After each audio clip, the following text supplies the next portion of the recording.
Tributes have been paid around the cricketing world over the last 18 hours or so to this Indian cricket team, this second-string, indefatigable, youthful, nerveless Indian team.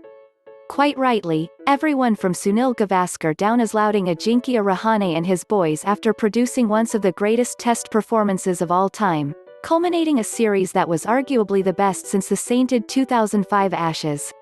When the dust settles, however, the spotlight will move away from the victorious Indians and onto the vanquished Australians, in particular, their captain and wicketkeeper Tim Paine. Paine has been the center of attention in the Aussie ranks for most of the last week, with evening news bulletins leading on his conduct as much as his performance. Paine, remember, is a captain selected for his conduct and not for his skills as a leader, a move made to cleanse the team after the cheating scandal in South Africa in 2018. The move at the time was seen as a culmination of Paine's comeback. Prior to the 2017-18 Ashes series in England, he was barely getting a game for Tasmania, his state, and wasn't seen as a long-term option anywhere.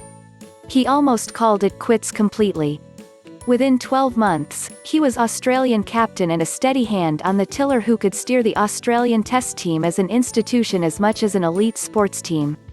Now, that must lie in tatters. His win record is less than 50%, with just 11 victories, 9 of which have been at home. In that time, he has enjoyed significant riches at his disposal. A peak Steve Smith, probably the best Australian batsman since Don Bradman, plus his heir apparent in Marnus Labuschagne, currently averaging 60 in tests. Paine has undoubtedly Australia's greatest ever finger spinner in Nathan Lyon and arguably their best cohesive fast bowling unit ever in Pat Cummins, Josh Hazelwood and Mitchell Starc. Yet the names that will go down in history as the biggest in Paine's tenure will be those of opponents, Ben Stokes, Rishabh Pant and Cheteshwar Pujara. The mismanagement of those bowling options has led directly to historic ones for the ages losses at Headingley and the Gabba, as well as the pre-Gabba draw last week at Sydney. By the third time, it starts to look like a trend.